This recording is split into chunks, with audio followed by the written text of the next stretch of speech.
చేసుకున్న election result అండి. Okay sir, మరో విషయానికి వస్తే జోసెఫ్ విజయం వెనుక పవన్ కళ్యాణ్ నుండి నేర్చుకున్న వ్యూహం ఏంటి? అసలు వ్యూహం ఉందంటారా పవన్ కళ్యాణ్ నేర్చుకున్నది?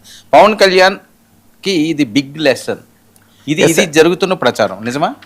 ఎస్ అండి. ఇప్పుడు ఆంధ్రప్రదేశ్లో మనం చూసినట్టయితే ఈవెన్ తెలంగాణలో తెలుగు ప్రజల్లో అరే పవన్ కళ్యాణ్కి ఇలాంటి విజయం రాలేదేంటి, పవన్ కళ్యాణ్ ఇంతకంటే ఇదే స్టార్డమ్ ఉంది, ఇలాగే పోరాడాడు, వాళ్ళ బ్రదరు చిరంజీవి గారి హెల్ప్ ఉంది, చాలా హెల్ప్ ఉంది, అయినా పవన్ కళ్యాణ్ గారికి ఇంత బిగ్ విన్ ఎందుకు రాలేదు? ఇది ఒక పెద్ద విషయం అనమాట. కానీ ఇక్కడ కూడా గమనించాలండి, ఒకటి పవన్ కళ్యాణ్ విజయ్కి చాలా ఉపయోగపడ్డారు. రెండో విషయం ఏంటంటే ఇంకొక కాయిన్కి రెండో సైడు పవన్ కళ్యాణ్ చాలా నేర్చుకోవాలి విజయ్ నుంచి.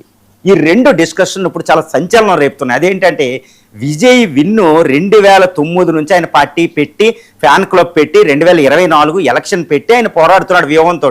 కానీ ఇక్కడ ఆయనకు ఒక ల్యాబొరేటరీ లాగా ఉపయోగపడింది పవన్ కళ్యాణ్ పార్టీ.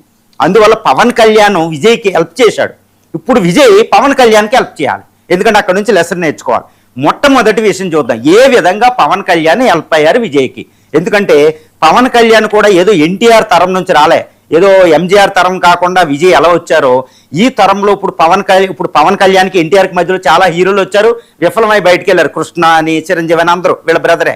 కానీ ఎంజీఆర్కి ఇటు విజయ్కి మధ్యలో కూడా చాలా మంది హీరోలు ఉన్నారు, వాళ్ళు విఫలమై బయటికి వెళ్ళారు. అంటే పవన్ కళ్యాణ్ పార్టీ జనసేన పెట్టింది ఒక ల్యాబొరేటరీ లాగా విజయ్కి ఉపయోగపడిందండి, జోసెఫ్ విజయ్కి. ఎలాగో చూద్దాం. 2014లో ఈయన పార్టీ పెట్టి జనసేన పార్టీలో పోటీ చేయకుండా, అంటే ఏంటి, విజయ్ లాగా ధైర్యం చేయలేదు. బీజేపీ టీడీపీకి ఆయన మద్దతు ఇచ్చారు, పార్టీ పోటీ చేయలే. తర్వాత 2019 ఎలక్షన్లో ఒంటరిగా పోటీ చేయలే, ఎవరు, జోసెఫ్ విజయ్ లాగా. ఈయన భయపడి, అంటే 2019లో కూడా ఆయన ఒంటరిగా పోటీ చేశాడు. కానీ 6% ఓటు బ్యాంకు, ఒకటే సీటు, ఆయనే 2 చోట్ల ఓడిపోవడం, భీమవరం, వైజాగ్.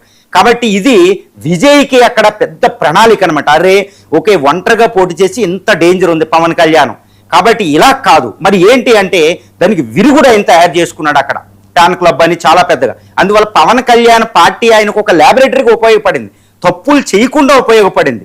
ఇక తర్వాత 2024 ఎలక్షన్ పవన్ కళ్యాణ్ అప్పుడు అలయన్స్లోకి వెళ్ళాడు, ఒంటరిగా పోటీ చేయలే.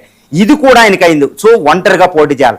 ఈ విధంగా పవన్ కళ్యాణ్ తీసుకున్న 2014, 19, 24 ఈ ఎలక్షన్స్, ఈయన పడిన పాటలు, కష్టాలు, ఇవన్నీ ఏంటంటే ఈ యొక్క జోసెఫ్ విజయ్ టీవీకే పార్టీకి ఒక ల్యాబొరేటరీ లాగా తప్పులు సర్దిద్దుకుని కొత్త వ్యూహంతో వెళ్ళడానికి ఉపయోగపడింది.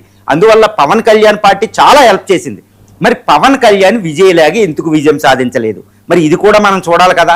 ఎందుకంటే పవన్ కళ్యాణ్ ఒంటరిగా విజయ్ లాగా పోటీ చెయ్యలేదు.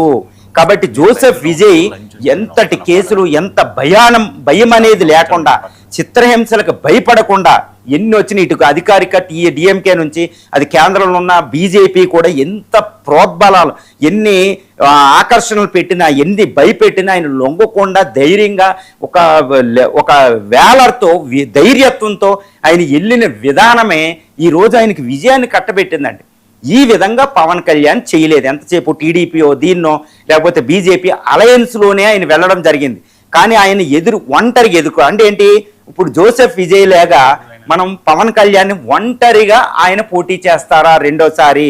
మరి జోసెఫ్ విజయం తర్వాత జన సైనికులు ఇది పెద్ద సంచలనమైన ఇది జరుగుతుంది, ఒక చర్చ.